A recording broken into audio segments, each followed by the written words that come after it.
નમસ્કાર, આપની સાથે હું છું પાયલ. સ્ક્રીન પર તમને વેધર એક્સપર્ટ પરેશભાઈ ગોસ્વામી દેખાતા હશે. વાત એ આગામી હવામાન વિશે કરવી છે. સાથે જ બંગાળની ખાડી અને અરબી સમુદ્રમાં એક હલચલ દેખાઈ રહી છે, તો એની અસરો કેવી થવાની છે, ગરમી વધવાની છે કે કેમ, એની વિસ્તારથી વાત કરીશું. પરેશભાઈ, આપનું ખૂબ ખૂબ સ્વાગત છે જમાવટ પર. અને પહેલો સવાલ એ છે કે બંગાળની ખાડી અને અરબી સમુદ્રમાં 13-14 તારીખની આસપાસ હલચલ દેખાઈ રહી છે, સિસ્ટમ બનતી દેખાઈ રહી છે.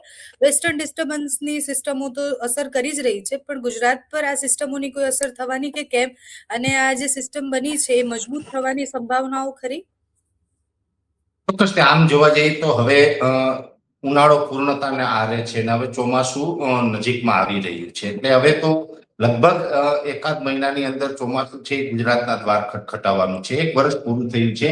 ગયા વર્ષે જે કહેવાય કે ચોમાસાની શરૂઆત હતી એ થોડીક વહેલી હતી. આ વર્ષે પણ જૂન મહિનો આવ્યો છે, એટલે હવે ધીમે ધીમે ચોમાસાની ઘડીઓ ગણાઈ રહી છે. એટલે યાદ આવે છે કે ઝુલસા થા જેઠ માસ શરદ ચાંદની ઉદાસ, सिसकी भरते सावन का अंतर्घट રીત ગયા, એક બરસ બીત ગયા, એક બરસ બીત ગયા. એક વર્ષ વીતી ગયું છે, ફરીથી પાછું ચોમાસું બેન આવી રહ્યું છે. આમ જોવા જઈએ તો જે બંગાળની ખાડીના અરબ સાગરની જે હલચલ છે એ પહેલા થોડીક વાત કરવી છે તાપમાન વિશેની. આમ જોવા જઈએ તો 9 એપ્રિલથી જે સતત હીટવેવ નો રાઉન્ડ આપણે જોઈ રહ્યા છીએ, સતત ઊંચું તાપમાન નોંધાઈ રહ્યું છે. આજે 9 મે થઈ ગઈ છે, એટલે 30 દિવસથી, એક મહિનાથી સતત ભીષણ ગરમીની ઝપેટમાં ગુજરાત આવેલું છે. અને વચ્ચે એક વખત હીટ ડોમ પણ બન્યું હતું. ફરીથી લગભગ આવતીકાલથી હીટ ડોમ જેવી પરિસ્થિતિનું નિર્માણ થવાનું છે. ગઈકાલે 8 તારીખથી ધીમે ધીમે ફરીથી તાપમાન ઉંચકાવાનું ચાલુ થયું છે. રાજ્યના અલગ અલગ વિસ્તારની અંદર 42 થી 44 ડિગ્રી સુધી તાપમાન નોંધાયું છે આજે. અને હજુ પણ આ તાપમાનમાં 1 કે 2 ડિગ્રી સુધીનો વધારો થાય તેવી શક્યતાઓ છે. સામાન્ય રીતે જોવા જઈએ તો જ્યારે પણ 35 ડિગ્રી 37 ડિગ્રી તાપમાન થતું હોય ત્યારે બહુ અસર કરતા નથી, પણ જ્યારે 41 નું 42 થાય ત્યારે બહુ આકરું પડે છે, કેમ કે એ તો પછી સિવિયર હીટવેવ હોય છે. એટલે હવે પછીનો જે સમય છે ઊંચા તાપમાનનો છે. તાપમાન છે લગભગ આ આવનારા અઠવાડિયાની અંદર એક નવો રેકોર્ડ બનાવશે, 15-17 વર્ષનો રેકોર્ડ તોડી દેશે. એટલે ખૂબ ઊંચું તાપમાન ચોક્કસથી જોવા મળવાનું છે. હવે આ જે તાપમાન છે કન્ટિન્યુ આમ જોવા જઈએ તો સમગ્ર મે મહિનો છે આપણે ઊંચા તાપમાનમાં પસાર કરવાનું છે.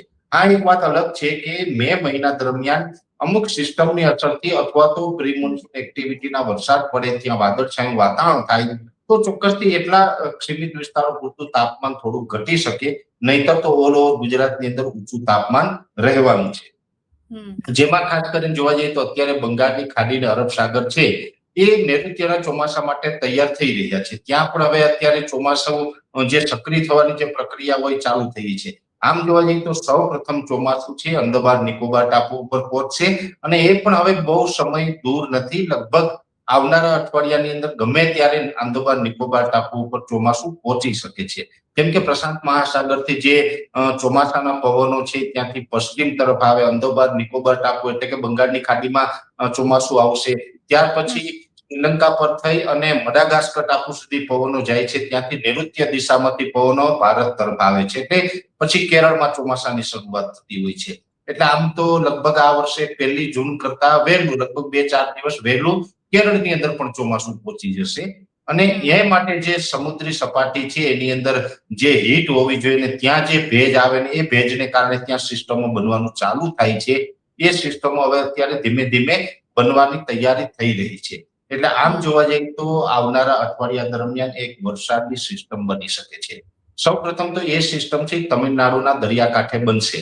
જોકે એ સિસ્ટમ વધુ મજબૂત થાય તેવી પણ સંભાવનાઓ છે, કેમ કે એ સિસ્ટમ જે લોકેશન ઉપર બની રહી છે ત્યાં ટેમ્પરેચર ખૂબ ઊંચું છે, અને જેટલું ટેમ્પરેચર ઊંચું હોય એટલી સિસ્ટમ વધુ મજબૂત બનતી હોય છે.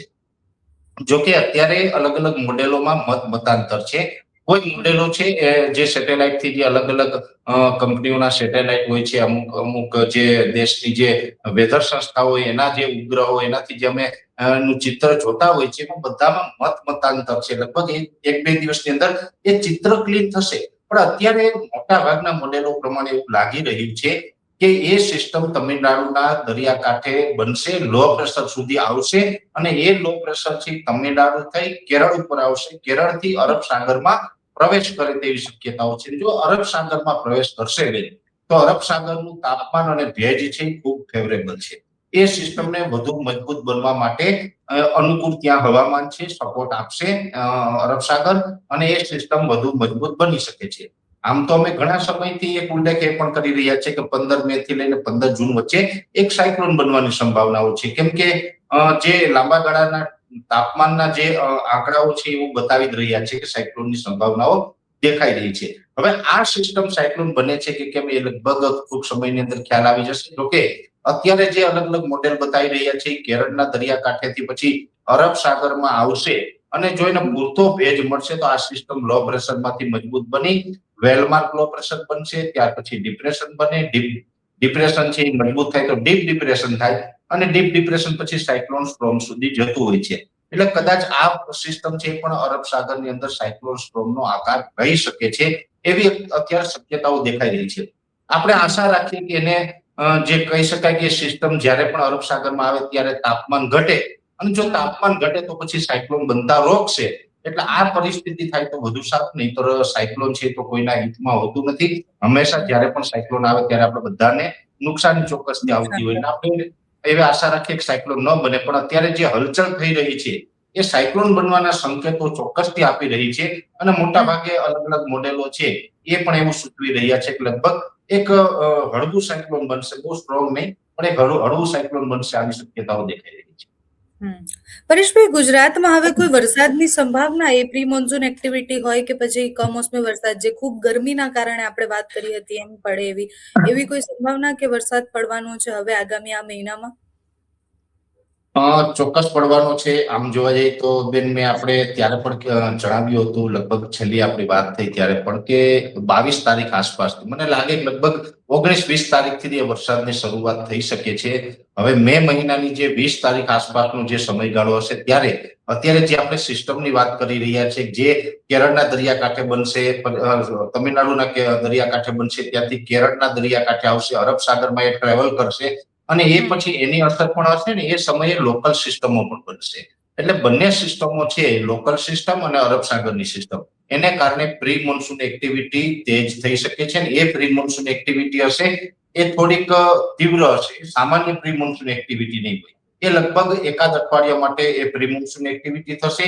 એ લગભગ 20 તારીખ આસપાસથી લઈને 26-27 તારીખ સુધી પ્રી મોન્સૂન એક્ટિવિટી થાય તેવી સંભાવનાઓ છે, અને એની અંદર મોટા ભાગે થંડરસ્ટોર્મ એક્ટિવિટી થવાની શક્યતાઓ છે. થંડરસ્ટોર્મ થશે એટલે એમાં વરસાદનું તીવ્રતા તો વધારે હોય, પણ સાથે ગાજવીજનું પ્રમાણ વધારે જોવા મળે.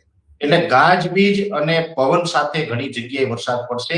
શરૂઆતમાં જે પ્રી મોન્સૂન એક્ટિવિટી હશે, અનેક જગ્યાએ જ્યાં વરસાદ પડશે ત્યાં વૃક્ષો ધરાશાયી થાય, પોલ ઉખડી પડે, આવા દ્રશ્યો સામે આવશે. જે દુકાનોના છાપરાઓ ઉડતા હોય, મોટા મોટા એડવર્ટાઇઝમેન્ટના જે હોર્ડિંગ હોય એ ઉખડી પડે, આવા દ્રશ્યો પણ આવી શકે. આ પ્રકારના તોફાની વરસાદથી પ્રી મોન્સૂન એક્ટિવિટી થાય તેવી પૂરી શક્યતાઓ છે. એટલે ખાસ દરેક ખેડૂત ભાઈઓ પણ અહીંયા એક સાવચેતી રાખવાની જરૂર છે કે અત્યારે ઉનાળુ પાક છે, જેની અંદર મગફળી હોય, અડદ, મગ, તલ વગેરે, આ જે પાકો છે એનું હાર્વેસ્ટિંગ છે સમયસર કરી લેવું જોઈએ.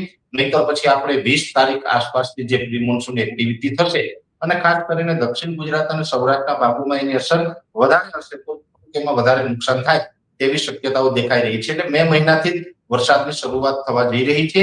જોકે આ વરસાદ છે પ્રી મોન્સૂન એક્ટિવિટીનો, એમાં વાવણી લાયક વરસાદ ન હોય, વાવેતર ન કરી શકીએ એટલો વધારે વરસાદ ન હોય. જ્યારે 2 ઇંચ કે એના કરતા વધારે વરસાદ, 2.5-3 ઇંચ આવા વરસાદ પડે ત્યારે વાવણી લાયક વરસાદ કહેવાય. એમાં વાવેતર કરીએ તો બિયારણ પૂરેપૂરું ઉગી શકે. પણ આ વરસાદ છે 1/2 ઇંચ હોય, 1/4 ઇંચ હોય કે 1 ઇંચ, 1.5 ઇંચ સુધીનો વરસાદ હોય, એટલે એમાં નુકસાન ચોક્કસથી થાય, વાવેતર ન કરી શકાય. એટલે આ પ્રકારનો વરસાદ મે મહિનામાં 20 તારીખ આસપાસથી એની શરૂઆત કયા થાય. જિલ્લાઓએ સાવધાન રહેવાનું, પરેશભાઈ?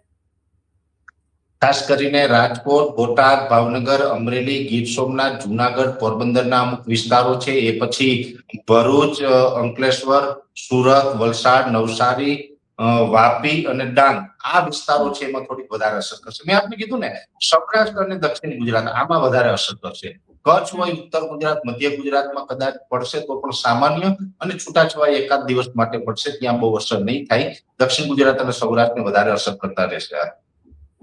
છેલ્લો સવાલ છે પરેશભાઈ, કે ગરમી કેટલી વધવાની છે, ક્યાં સુધી ગરમીમાં શેકાવાનું છે આપણે? બેન, ગરમીની તૈયારી આજથી આમ તો કહી શકાય હમ કે લગભગ 50 થી 60 દિવસ સુધી ગરમીની તૈયારી હજુ રાખવાની છે. એનું કારણ છે કે અત્યારે મે મહિનો ચાલી રહ્યો છે, હજી માત્ર એક અઠવાડિયું મે મહિનાનું પૂર્ણ થયું છે. સંપૂર્ણ મે મહિનો છે એમાં 40 ડિગ્રી ઉપર તાપમાન રહેવાનું છે, ગરમી પણ રહેવાની છે.